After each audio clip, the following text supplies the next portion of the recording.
Delighted to say that joining me live from Selhurst Park this morning is Pat McFadden, now the Secretary of State for Work and Pensions. A very good morning to you, Minister. How are you doing?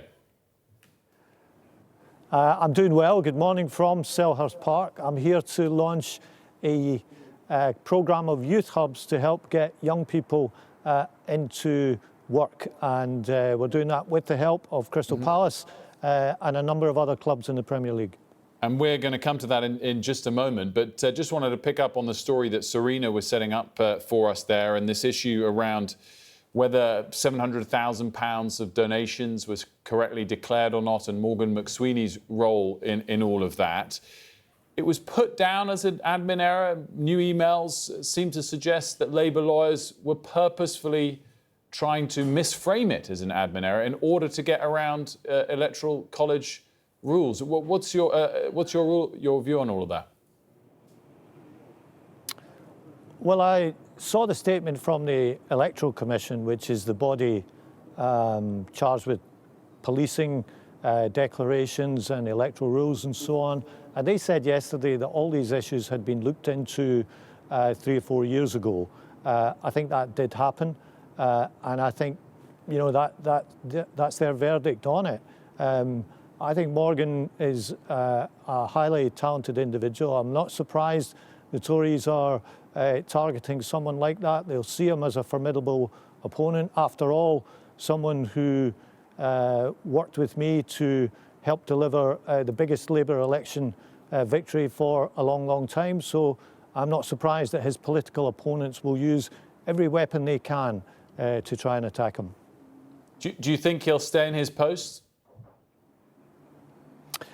Yes, I do, and I think he's a very talented individual. As I say, someone I've worked with closely, and these issues which are being raised today, I can see why the Tories want to make as much of this as they can, and they want you to be asking me and other Labour spokespeople about it. But the Electoral Commission, which is the body which is charged with policing donations, declarations, everything of this kind. They looked into these issues 3 or 4 years ago. They took action at the time, and they issued a statement last night making clear that was the case. Let's talk about why you are where you are. Did you personally pick Crystal Palace? I thought you were a Celtic fan. I am indeed. No, I didn't personally pick it, but I'm very happy to be here because Crystal Palace, like a number of other football clubs, has got a community arm, Palace for Life it's called, for Crystal Palace, and they've been working with the Department of Work and Pensions to have this youth hub here. It's been here for some time, but what I'm announcing today is an extra £25 million over the next few years to double the number of youth hubs that we have, like the one here at Selhurst Park, from 100 to over 200, because the truth is youth unemployment is too high. We've got too many young people not in employment, education or training. The last thing I want to see as the new Secretary of State for Work and Pensions is young people graduating from school onto benefits. So I want to do everything we can to get young people into work. And the truth is, some young people don't want to go into a job centre. They don't find that the right environment for them. If that's the case, I will bring the job centre to them wherever they are. And the power of the brands of these Premier League clubs is known all over the world. They're incredibly powerful. And if they can use just a little bit of that power of their brand to do good in the local community, to help young people into work, then I think that's a great partnership, and that's why I'm here this morning. And as you're kind of alluding to, Crystal Palace have been doing this already, and kudos to them for that. Let's talk about getting people into work more broadly. It's no secret about the expense of the welfare budget and the way it's been growing of late. Lots of factors I could point to: 70% increase in claimants of disability and incapacity benefit over the last 5 years. Only 10% of PIP assessments take place in person. Are those factors sustainable in your eyes as the new head of this department? I think the principles of the welfare state should be that it should always be there for people who genuinely can't work. for people who've got a long-term disability or sickness, which means they can't work, they can never work. I think it's really important as a civilised society that the welfare state is there for people in those circumstances. But I don't think it ends there, because I think we need an active welfare state which gives people opportunity to work. And that's where programmes like this Youth Hub that I'm here at today can help. And what's been happening in the past too much, I think, is that people have been signed off sick for the long term and then they've been forgotten about.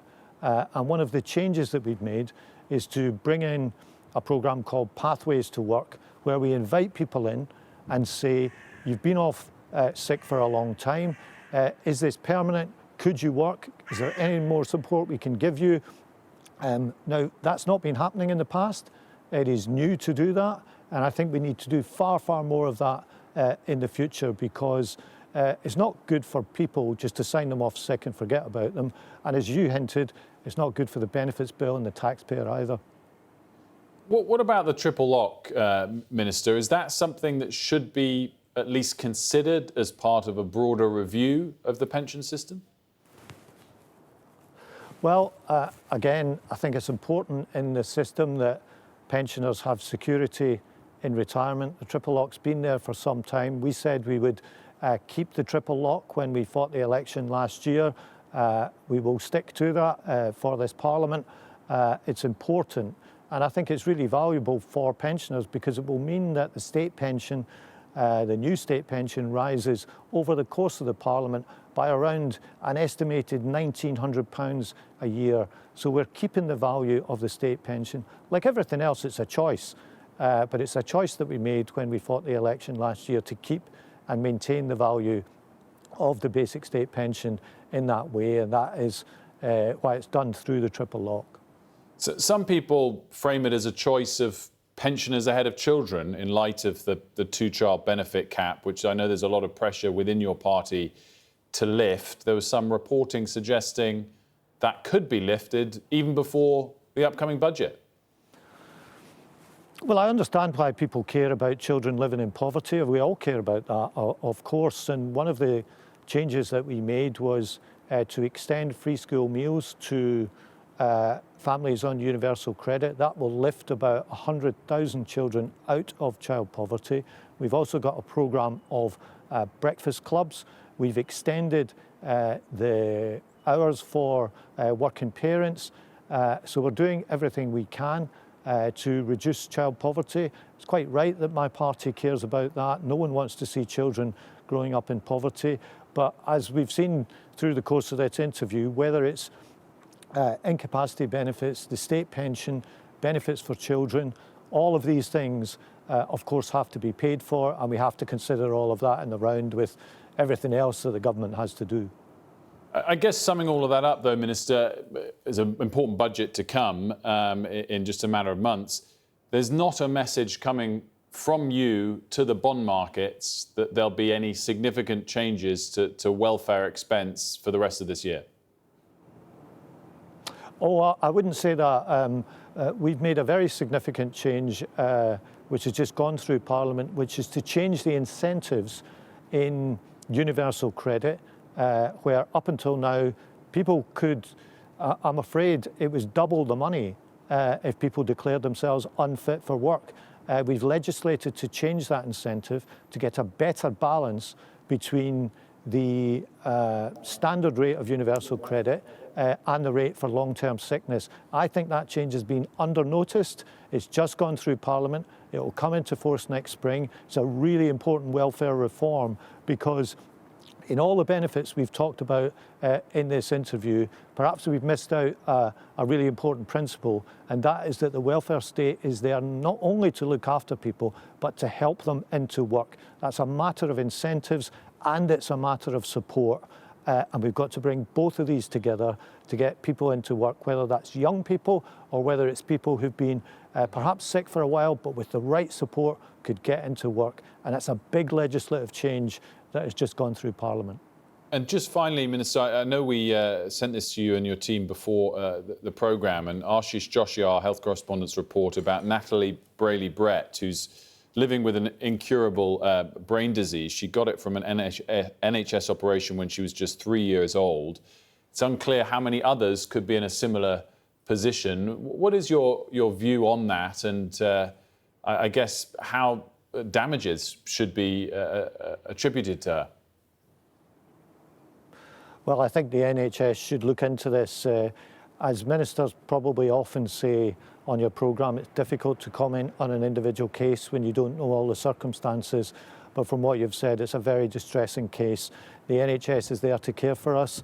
But when things go wrong, of course, that should be properly investigated. And I'm sure that the right people in the NHS will do that. Minister, we thank you so much for joining us today. I understand you're going to get to be with the FA Cup trophy that Crystal Palace famously won last season later on. As an Arsenal fan, if you could sneak it back over and let me have a look at it, that'd be much appreciated. Well, you know, fair play to Crystal Palace. They're probably more successful now than they've been at any time in their history. So it's a good time to visit the club this morning. It is indeed. Congrats to them. Thanks so much, Minister. Good to see you as always.